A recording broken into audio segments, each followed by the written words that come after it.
हम बिकाऊ नहीं है, नहीं हमें कोई ऑफर नहीं आया और इतना हम हल्के नहीं है जो कोई इस प्रकार की हमसे बात भी करे कि ये नागनाथ, बिच्छूनाथ और सांपनाथ इन सब काफ़ी चर्चा में है। क्या था वास्तविकता, क्या थी? वास्तविकता आपके सामने है। कांग्रेस पार्टी ने अपने 9 वोट बेचने का काम करे और खुला बाजार लगाया और जो इंडिपेंडेंट कैंडिडेट जो कि बीजेपी के हैं उन्होंने खुद खुले बाजार में उनके दाम लगाने का काम किया और खरीद लिया। ये वास्तविकता कोई छुपी हुई बात थोड़ी है, अब तो सबके सामने है। हाँ, छुपी हुई बात तो ये है कि बहुत लोगों के वोट क्रॉस भी हुए और बहुत लोगों के वोट कैंसिल भी हुए। कई दिन तक इनको बचाने की कोशिश भी करी और आज भी जिनके वोट कैंसिल हुए हैं इनको कांग्रेस पार्टी कहीं ना कहीं, कांग्रेस पार्टी नहीं कहूँगा मैं तो भूपेंद्र सिंह हुड्डा कहूँगा, क्योंकि ये हरियाणा में तो कांग्रेस के करता धरता वही है, एलओपी भी वही है, तो भाई कहीं ना कहीं वो आज भी उनको बचाने का काम कर रहे हैं। अब वो क्यों बचाना चाह रहे हैं उसका जवाब मैं तो नहीं दे सकता जी, हम तो आप ये सवाल पूछ रहे हैं जी क्यों बचा रहे हो।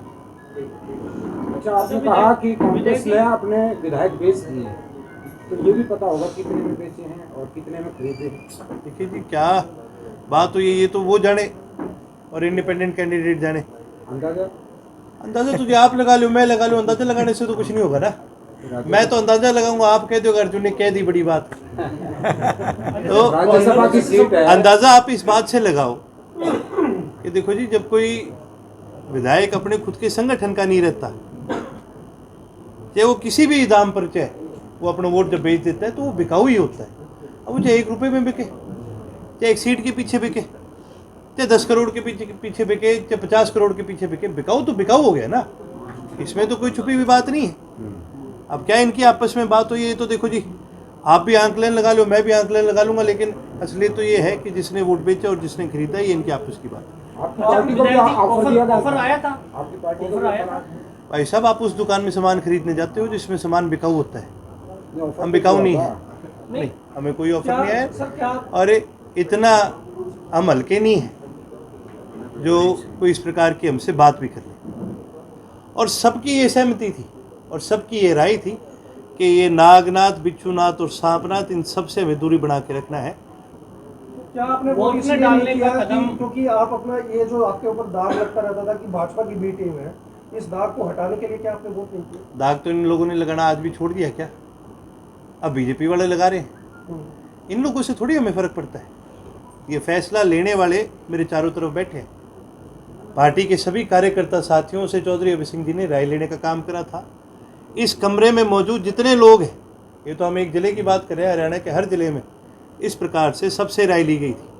हम इस चुनाव के अंदर भाग नहीं लेंगे। अच्छा, आपने भाग नहीं लिया, इससे किसको नुकसान हुआ और किसको फायदा हुआ? वो तो ये जाने जिनको फायदा हुआ और नुकसान हुआ है। ना तो हमने इनका फायदा या नुकसान देखा। मैंने क्या कहा, ये फैसला हमारे संगठन के लोगों ने लिया है और उनकी सहमति से ये फैसला लिया है। तो अब नुकसान और फायदा ये दोनों संगठन देखें। विचित्र बात ये है, अंदर खाते छोड़ो, आप ये देखो ना, 37 है कांग्रेस के। अब दान हुड्डा की बची जान, ऐसी चीजें सामने आई। भाई बचाए तो असल में हम नहीं है, ये तो बिक लिए थे। असलियत तो ये है कि अगर आप फ़ायदा और नुकसान देखते हैं तो मैंने तो ये बात खुल करके कही है, करमवीर बोध जी को, चौधरी अभय सिंह जी का धन्यवाद करना चाहिए। नहीं तो इनके संगठन ने तो उनको बेच खाने का काम कराया था। ये तो हमारा फैसला था। हालांकि कांग्रेस में किसी ने कभी हमसे बात नहीं करी, लेकिन फिर भी हमारा जो ये फैसला है कहीं ना कहीं हमने कांग्रेस के लिए लिया नहीं, लेकिन हाँ, बोध जी को इस चीज़ का फ़ायदा जरूर मिला।